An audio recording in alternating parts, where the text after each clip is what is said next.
60 Minutes did a report on this. The people who've done the most research on Medicare and Medicaid fraud is the Center for Health Transformation, which is former Speaker Newt Gingrich's group. The guy there, his name is Jim Frogue. He wrote the book on Medicare and Medicaid fraud, and 60 Minutes did the piece on that. And this is what they found. I think 60 billion is actually a lowball estimate because Medicare doesn't measure fraud. They have no way of calculating it. All they know how to calculate are payments made in error. So when when a hospital overcharges Medicare for reimbursement, that's a payment made in error. And they don't always catch that because Medicare doesn't have a big auditing system the way that private insurers do to recoup that money.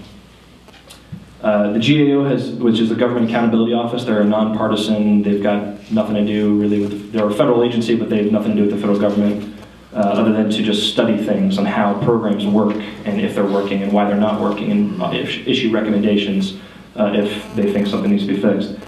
They've labeled Medicaid a high-risk program, finding that $32.7 billion in improper payments in 2007 alone.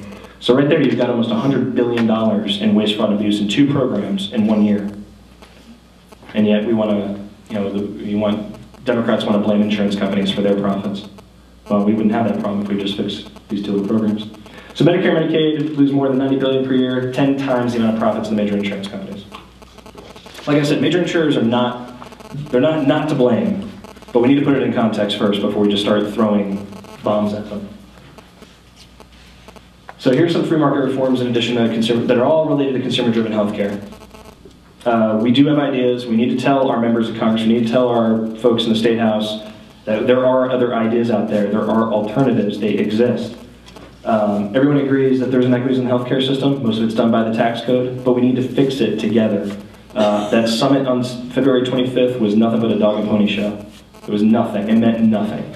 However, I was very proud of the Republicans that were there because they came armed and ready and, in my opinion, showed President Obama a thing or two. But here's some quick ideas that are out there in the U.S. Congress right now that are introduced, that are waiting to be considered, but ideas that are not in these bills at all that the Democrats are pushing. Tax credits. Senator McCain, Congressman Paul Ryan, Senator Tom Coburn, Senator Jim DeMint, and Congressman John Shadegg. With the exception of McCain, all big-time conservatives, free market capitalism guys. But Senator McCain is free market. I don't want to dog my old boss too much. But a standard health insurance deduction. President Bush introduced this, and it actually has been introduced by Senator Kyle of Arizona. Premium deductibility is Kyle DeMint bill. Large HSAs, now what I mean by large HSAs is basically removing the cap on contributions. There's a cap on how much you can contribute every year. I say remove that. Let people contribute whatever they want. Let them put $10,000 a year in it if they want to. It's their money, it's going to be spent on health care. They know that. Let them do it. Medicare HSAs. Senator Inhofe from Oklahoma and Senator Hatch from Utah, allowing HSAs to flourish. There is something in the Medicare law that allows for HSAs, but there is a barrier to it that you can't do them. It's a funny thing in Congress on how they write laws. A private option for seniors, basically allowing them. That's Senator Alexander from Tennessee. He's the #3 Republican in the Senate in D.C. What I mean by private option for seniors is you allow them to opt out of Medicare. Give them the money. Let them buy their own health insurance plan. Cross-state purchasing. We've heard a lot about this in the Democrat bill.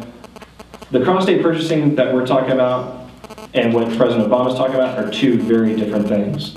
Cross-state purchasing is allowing for a national marketplace. If I live in Colorado, but there's the exact same plan, but for $1,000 a year cheaper in Utah, I should be able to buy that plan in Utah. And the protection should be put in place by the state insurance commissioners that that plan is solvent and I'm going to get the same consumer protection as I would otherwise. What President Obama wants to do is a pilot program for state compacts, allowing a couple states to band together. That's not a national marketplace. That doesn't open it up the way that we did for the banking industry and the financial industry. I can buy my life insurance from Omaha, Nebraska, but I can't buy my health insurance from there either. Medicaid block grants. This is another one. Allow basically block grant Medicaid to the states, give them an allotted amount of money every year and say, do what you need to do. You figure it out. It'll save the federal government a ton of money. And states will actually get to be innovative and figure out how to cover their own population, because nobody knows their own population better than state legislatures and state governors. Well, sometimes. After what I heard on the Capitol steps about 2 hours ago, I don't think Colorado State House knows much about anything. And then association health plans is a Senator Enzi's idea. Senator Enzi's from Wyoming. It's basically allowing associations, churches, medical associations, florist associations to band together to form a much bigger risk pool to buy health insurance at a cheaper rate. So that's consumer-driven healthcare in a really quick nutshell. But like I said, read this pamphlet, this policy study. We have a ton of other ones out there from Heartland and from Doctors for Patient Care and Independence Institute. So.